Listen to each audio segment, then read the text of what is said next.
আমি সবগুলো একসাথে উত্তর দিতে চাই। প্রথম হচ্ছে যে ম্যাডামের শারীরিক জটিলতা নিয়ে আমরা অনেক কথা বলেছি বিভিন্ন সময়, এবং প্রত্যেকটাই ওনার আছে।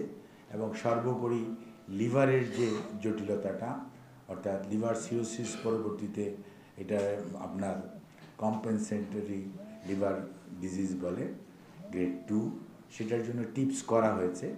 টিপসের কিছু টেকনিক্যাল আসপেক্ট আছে, অ্যাডজাস্টমেন্টের বিষয় আছে। আপনি দেখবেন হার্টের স্ট্যান্টিং করার পর চেক করে আবার সেটার জন্য কোনো ধরনের রিস্ট্যান্টিং করে, অথবা চেক করে দেখে যে stent is not whether it is working nicely or not. এই জিনিসগুলো তো আমরা করতে পারি নাই। তারপরে হার্টে আপনাদের মনে থাকার কথা যে ওনার ব্লক ছিল, আমরা খালি লাইফ সেভিং যেটুকু পোর্শন সেটুকুই করা হয়েছিল ওই সময়ে, কারণ শারীরিক সুস্থতা ওই পর্যায়ে ছিল না। কাজে ওনার আরও যে ব্লক আছে সেটা আমাদের অ্যাড্রেস করার দরকার আছে। ওনার ক্রনিক কিডনি ডিজিজ যেটা আছে সেটা আমাদের অ্যাড্রেস করতে হবে। তারপরে ওনার করোনা পরবর্তীতে কিছু জটিলতা আছে, সেই জটিলতাগুলো নিরসন করার জন্য, যাদের করোনা হয়েছে আপনারা জানেন অনেকেই যে করোনার পরে অনেক ধরনের জটিলতা মানুষের কিন্তু এখন বিভিন্নভাবে দেখা দিচ্ছে, আগে কিন্তু এটা বোঝা যায় নাই। কাজেই আপনাদের ফ্যামিলির মধ্যে খোঁজ নিয়ে দেখবেন। তো কাজেই সেই সমস্ত জটিলতাগুলো এটা ওভারঅল থরো চেকিংয়ের জন্য যেটা আমাদের দেশে হয়েছে, আমাদের দেশের ফিজিশিয়ানরা এবার কেয়ার হসপিটাল তাদের staff they did their best. এর ব্যাপারে আমাদের কোনো ধরনের ম্যাডামের পক্ষ থেকে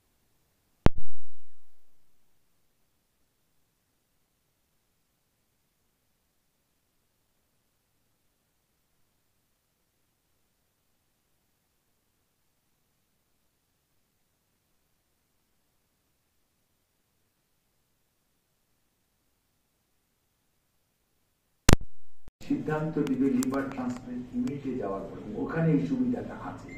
সো দে উইল ডিসাইড যে what will be the next course of treatment. এটা এখানে এই জন্যই আমি আজকে কিন্তু ভাষা কথা বলেছি, কারণ আমি তো এখানে বসে জানি না যে আমাদের কালকে জার্নিটা কেমন হবে। আমরা এমনও কিন্তু হয়েছিল আমরা ডেট করে ফেলেছিলাম, কিন্তু আমরা ডেট ডেফার করতে হয়েছে ডিউ টু হার মানে শারীরিক কন্ডিশন। কাজে আপনাকে বুঝতে হবে, আমরা এখন বলতেছি কালকের রাত 10টা পর্যন্ত what will happen we don't know. কাজে আপনাকে মনে রাখতে হবে যে আমরা we are handling a patient, যে পেশেন্টের মাল্টিপল কোমরবিডিটিস আছে। কাজে তার জন্যই ওনাকে আমরা ওই লন্ডনের, ওটা হচ্ছে ওয়ান অফ দি মানে বেস্ট, মানে সবচেয়ে পুরনো, অত্যন্ত মানে বিশ্বস্ত এবং ওয়েল ইকুইপড একটি হসপিটাল, যেখানে নেওয়া হচ্ছে যারা মাল্টি ডিসিপ্লিনারি আমরা সবসময় বলতাম, সেখানে সকল ব্যবস্থা তাদের আছে এবং সেই অনুযায়ী আমরা তাদের ওখানে নিয়ে যাচ্ছি এবং তাদের ওখানে আমরা ইনশাআল্লাহ রেখে ওনারা সবকিছু দেখে তারপরে আপনার ডিসিশন হবে যে ওনার নেক্সট কোর্স অফ ট্রিটমেন্ট কি হবে।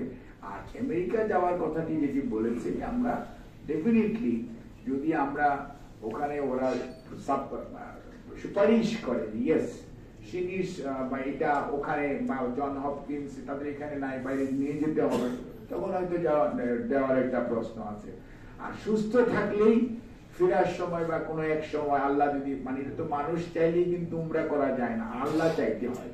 তাই যে আল্লাহ রাব্বুল আলামিন যদি ইনশাআল্লাহ ওনার কপালে ওনার কবুল করে, yes madam will be able to perform উমরা ইনশাআল্লাহ, ডেফিনেটলি উনি সেটা করবেন। বা এটা কিন্তু কোনো প্রিডিসাইডেড না যে এটা করবেন এরকম কোনোই নাই।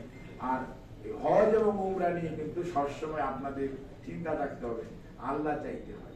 তা না হইলে আল্লাহ কবুল না করলে টিকিট করার পর যাওয়ার পরও এমন হয়েছে অনেকে করা যায় না। কাজে সেটি তো অবশ্যই ওনার মনের ইচ্ছা। উনি একজন সবসময় ধার্মিক মানুষ এবং উনি সুযোগ পেলেই আগে হজ করেছেন, উমরা করেছেন পরিবারের সদস্যদেরকে বেশ কয়েকবার। কাজেই সেটা ওনার তো এত বড় অসুস্থতার পরে এবং এই পর্যায়ে এত কষ্ট, এত অত্যাচার নির্যাতনের পরে আল্লাহ ওনাকে এই পর্যন্ত যে সুস্থ রেখেছেন, তাদের শুকরিয়া আদায় করার জন্য ডেফিনেটলি ম্যাডামের আগ্রহ আছে।